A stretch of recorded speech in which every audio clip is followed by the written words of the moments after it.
explicar cómo son los compuestos anestésicos, porque tienen que saber qué es lo que se van a aplicar, y también los tipos de agujas que tenemos, ¿ya? Respecto a los tipos de anestesia, por ejemplo, la anestesia local, tenemos diversos pasos.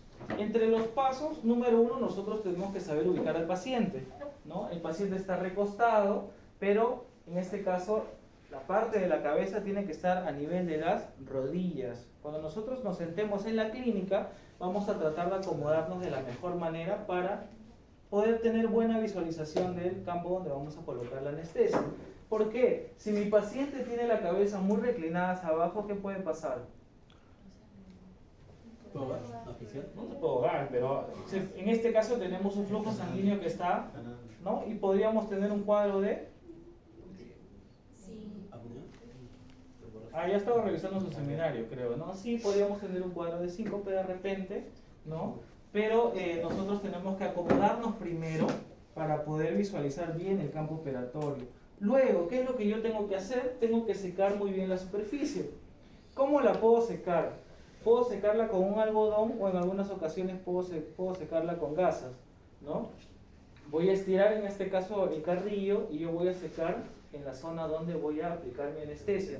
Normalmente en el sector superior la voy a aplicar en el fondo de surco, ¿no? En el fondo de surco, y vamos a ver una diapositiva donde angulamos en 45 grados nuestra aguja. Bien.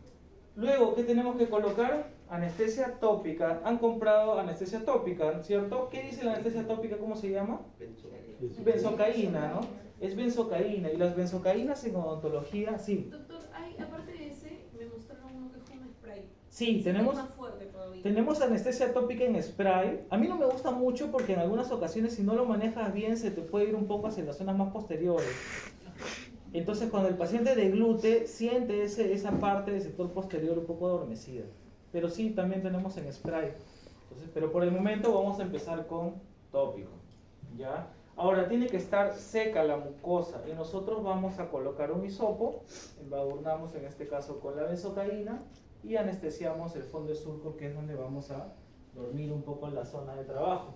¿Cómo es la manipulación del cárpule? Lo que ustedes hoy día van a manipular. Normalmente tenemos que tener el cárpule con el blister de anestesia mirándonos prácticamente, porque aquí tenemos algunas letras. Cuando ustedes han visto su cartucho, aparte de decir lidocaína, ¿qué más dice, por ejemplo? No sé si se han visto el detalle del blister. ¿Nada? Lidocaína, epinefrina, la concentración 1.8 ml, ¿no? La cantidad de epinefrina que tiene. Entonces, si nosotros tenemos todas las letras mirando hacia nosotros, cuando el émbolo baje y nuestra anestesia salga, no vamos a poder ver cuánto porcentaje de anestesia le hemos aplicado al paciente, ¿no? Miren, este sector, por ejemplo, tenemos todo el metal del cárpule y nosotros no vemos dónde estamos aplicando o qué cantidad de anestesia es la que nosotros estamos aplicando. Tenemos otros tres tipos de posiciones. ¿Cuál de las tres ven que de repente está errada o no está de la mejor manera? La segunda. La segunda. ¿Todos opinan la segunda, la del medio? ¿Por qué? La primera, porque no se está apoyando en algo. ¿No se está apoyando? En algo. Sus manos no tienen un punto de apoyo, ¿no? Sí. Y la segunda, En el pecho. en el pecho del paciente. Cuando nosotros colocamos anestesia, y espero no pase entre ustedes, sienten a veces un poco de dolor, y en la práctica les voy a explicar por qué el paciente siente dolor. Porque no es por la aguja, es por otras razones. Cuando nosotros colocamos anestesia en un paciente pediátrico, el paciente se puede mover. Y si yo no tengo un control de mi aguja, voy a lacerar algunos tejidos, o mi aguja va a entrar más de lo normal en el fondo del surco. Normalmente nos apoyamos, tenemos un punto de apoyo y tratamos en lo posible de no recostarnos sobre el paciente, porque apenas el paciente siente dolor y se mueve, nos va a cambiar, en este caso, la posición de la aguja, ¿ya?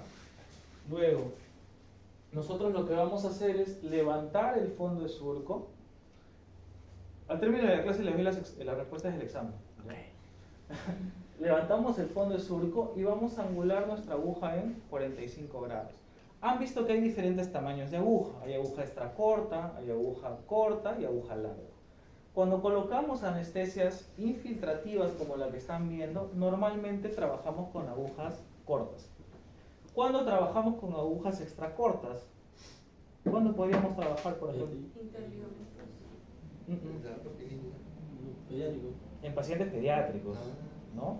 Nosotros tenemos agujas, son de color morado, son mucho más pequeñas, acá son casi 27, son mucho más pequeñas y son para pacientes pediátricos porque no sienten mucho dolor al paso del compuesto anestésico.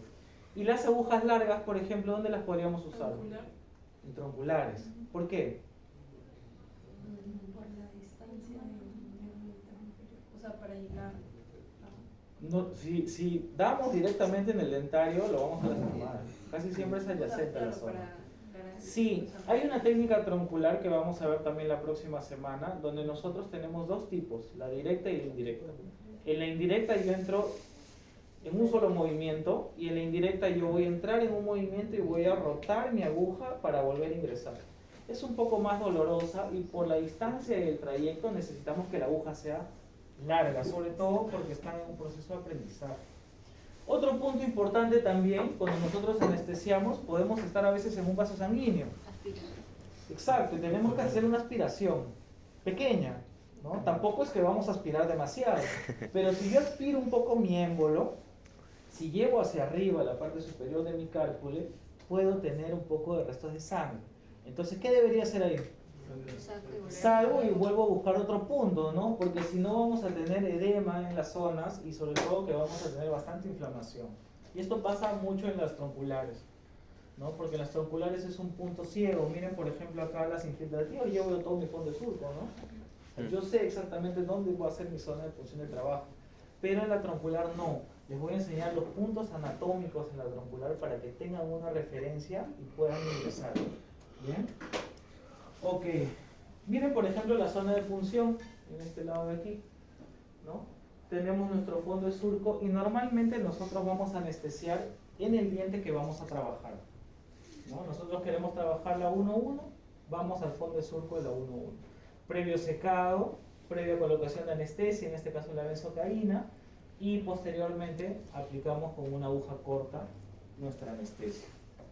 Ahora, con la anestesia palatina hay un poco de controversia porque algunos autores nos refieren que podemos colocar a nivel de la papila, pero hay mucho porcentaje de daño a ese nivel, ¿no? Podemos dañar el van. Entonces, ¿qué es lo que nosotros solemos hacer? Establecemos un promedio, ¿no? A nivel del sector posterior de las piezas dentarias y es donde yo voy a hacer mi zona de punción. ¿Por qué? Si yo estoy extrayendo, por ejemplo, la pieza 1-6, anestesia infiltrativa, ¿cierto? Para vestibular, pero tiene una raíz palatina. Cuando yo haga movimientos vestíbulo-palatinos para hacer la extracción y si yo lo anestesio en el palatino, el paciente va a tener dolor y no la vamos a poder extraer.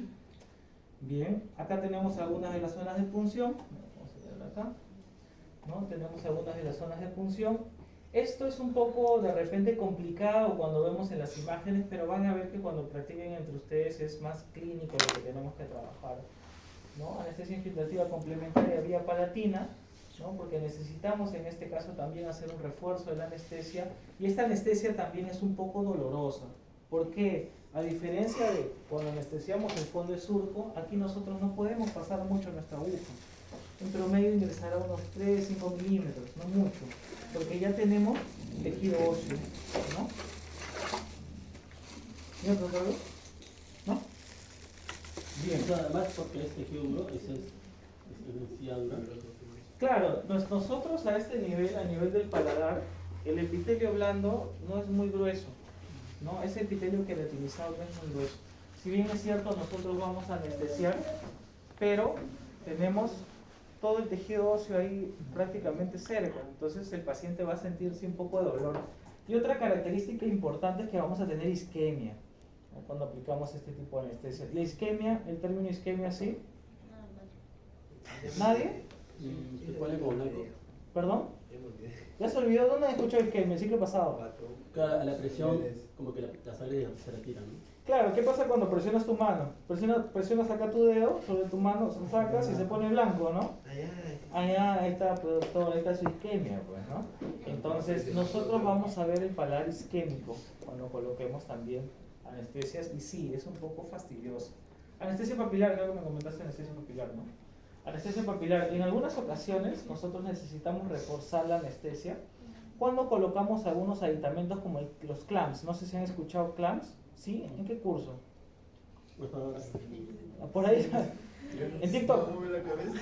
Hugo está cabeceando. Creo. No, la doctora me mueve la cabeza todo. Yo le pregunto y no mueve los labios.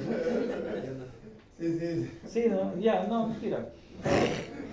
¿No han visto los diques de goma? Sí. Ah, sí. Sí. ¿En qué curso? No, le vi. Estoy viendo el restaurador. Lo vio por ahí. Restaurador. Ya. Estos son los diques de goma. Los deben haber visto. Sí. ¿Qué pasa cuando nosotros trabajamos una restauración, por ejemplo? Si yo quiero trabajar una restauración, voy a trabajar con aislamiento absoluto. Y el aislamiento absoluto se trabaja con diques de goma.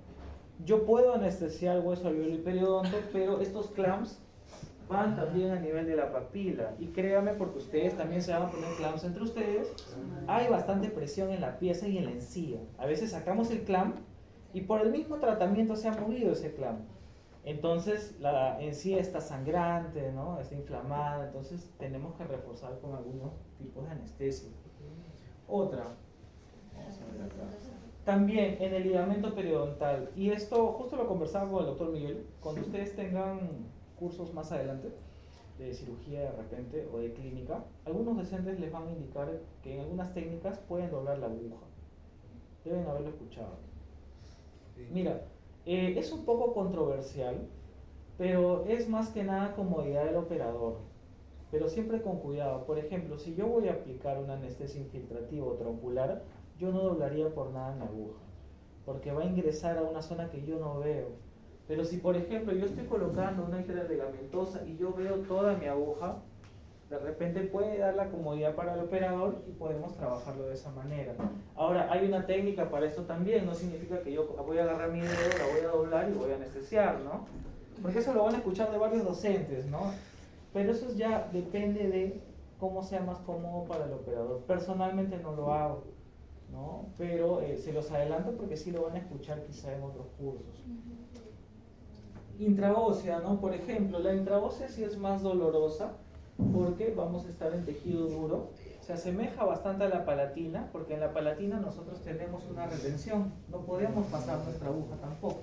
Tenemos una retención en la zona y es bastante dolorosa. Por ejemplo, la podemos aplicar a nivel de premolares, ¿no? Y esto también es un refuerzo, porque cuando yo coloco una técnica troncular, ¿dónde se anestesia más? ¿En una pieza 3.8 o en una pieza 1.1? ¿Cómo?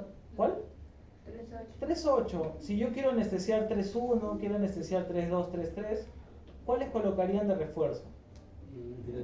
Una infiltrativa, ¿no? Una infiltrativa, porque las terminaciones nerviosas no siempre llegan de la mejor manera al sector anterior, ¿no? Acá tenemos algunos ejemplos de aislamiento también cuando colocamos a nivel de la papila, ¿no? Y colocamos los diques de goma. Tenemos otro tipo de anestesia también que van a tener oportunidades, pero más adelante en endodoncia. ¿Qué pasa si viene un paciente y le dice, doctor, no aguanto el dolor, atiéndeme ahorita? Hay casos donde no podemos medicar y necesitamos abordar, de repente hacer una apertura cameral. Entonces, la anestesia no tiene efecto. Y si no tiene efecto, nosotros hacemos una apertura, sonreímos al paciente inmediatamente en la pulpa. Es bien dolorosa, aproximadamente unos 3 segundos el paciente te va a odiar, pero después te va a amar porque no va a sentir nada. Es súper rápido, es súper rápido. Y vamos a entender más adelante por qué yo utilizo anestesia con o sin vasoconstrictor. ¿Hay alguna noción por ahora o todavía no? ¿No? Ok. Entonces, nosotros podemos colocar también anestesia intrapulpar, es dolorosa si es directamente en la pulpa y es un refuerzo cuando falla o no tienen efecto ni mi troncular o ni mi infiltrativa si estoy trabajando en el sector superior. ¿Cómo es normalmente el tratamiento de endodoncia? Tengo una lesión cariosa, tengo oclusal, hago toda la limpieza, en este caso retiro el tejido cariado y tenemos sangrado. Cuando tenemos sangrado es porque ya estamos en la cámara. Entonces empieza a sangrar la cámara pulpar y nosotros podemos reforzar directamente con una anestesia pulpar. ¿Ya? Bien, acá tenemos otro tipo de ejemplos. Acá tenemos, por ejemplo, una infección, tenemos una imagen radiopaca o radiolúcida. Radiolúcida, ¿no? Radiolúcida, y tenemos una caries que prácticamente ya ha llegado a nivel de los conductos. Entonces ese paciente no va a sentir, no le va a calmar el dolor con una técnica convencional, vamos a tener de repente que hacer técnicas de complemento. Ok. Por ejemplo, hemos visto anestesias a nivel de la zona inferior. Una de ellas, por ejemplo, es a nivel del nervio mentoniano.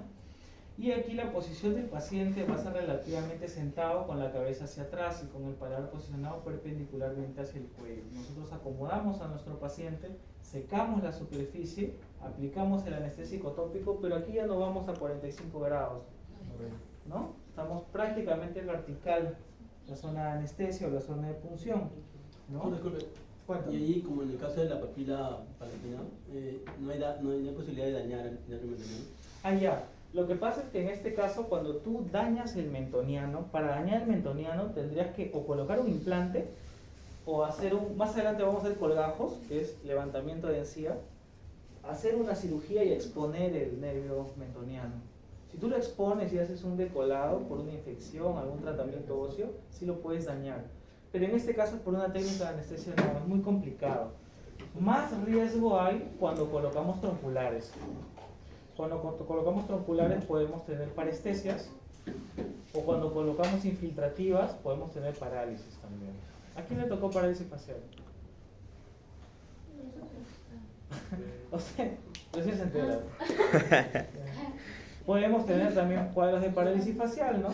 Pero obviamente esta parálisis es transitoria, ¿no? Es transitoria. Voy a adelantarles un poquito esta parte. No, les voy a dar la respuesta. Ya. ¿Alguien tiene una pregunta hasta ahora? Ah, ya, gracias. 5 para las 8. Ok, entonces, ¿qué es lo que vamos a entender en la práctica, ¿no? Por eso esta parte que es visual he tratado de hacerla en este corto tiempo, porque en la práctica vamos a hablar más de 1 hora de anestesia. Y cómo nosotros podemos controlar la anestesia con nuestros pacientes, porque a veces no necesariamente es por una mala técnica de anestesia que no tiene efecto, ¿no? Hay otras razones secundarias por las cuales yo puedo anestesiar y no tengo ningún resultado en mi paciente. ¿Ok? Todos consiguieron los materiales, las cálculas, todos tienen eso, no hay problema. ¿Tuvieron algún problema con las anestesias? Para dividir a 3%. ¿Ya? No hay problema. Yo les sugiero que miren, hagamos esto. Para la práctica van a anestesiarse, anestesia de lidocaína y mepivacaína. Hoy no, oye. No, hoy día no. Tranquilo, si recién van a armar las cálculas. Me volví blanco por eso. No, hoy día no. Nadie se ha cepillado los dientes. Mira, el hombre está comiendo, Richard. No, eso va a ser para la semana 7. ¿Ya? Para la semana 7 vamos a estar en clínica. Ahí va a ser complicado, así que vengan con desayuno. Inmediatamente terminamos y nos vamos a la clínica. Se cepillan los Y se dientes. cepillan los dientes. Bueno. Ah, sí. ¿Cómo están manejando su instrumental? Lo están esterilizando acá en la clínica, ¿no? No, pero todavía falta. Es hasta la semana 7. Pero Tienen que ir a pedir una hoja. ustedes. Nosotros, bueno, yo ya fui, ¿no? Sí. Vas y pides una hoja. Sí, tienen que pedir una hoja de control. Y vas a la o sea, hay como saliendo ¿Ya? de la clínica, Ajá. hay un cuarto donde dice zona de esterilización. Sí. Ahí están los horarios y ya pues. Claro, Sirve tiene- cuando quieras, no te tiene- cobran nada. No cobran. Lo único que ustedes tienen va que a entregar salir. las mangas de esterilización. Pues. Ah, sí, todo bien limpio ya. Eso sí. Al costado hay un cuarto donde te dicen que tienes que lavarlo, secarlo, lo metes a la manga y se lo entregas. Sí, ellos se encargan ya del tema de la esterilización. Pero obviamente sí, tienen que estar... Ah, y para la clínica, todos bien uniformados ese día, ¿no? Igual tenemos chance porque es en la semana 7. Blanco, ¿verdad? Sí, sí. No se olviden la gorra. Y los guantes no necesitan ser quirúrgicos, ¿ah? Trabajamos tranquilo con guantes de látex. ¿Está bien? Yo compré. Yo compré una caja de Yo también, serie. y yo tenía Pero una caja de recién látex. está en 4º ciclo, doctora. Todavía lo voy a usar a lo largo de la carrera. No vende.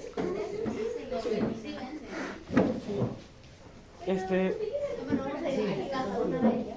Vamos, vamos. Ya. Vamos a dar las respuestas. ¿Con todo en la mesa? Ya, vamos. Escuchen todos, ¿ah? Escuchen los celos.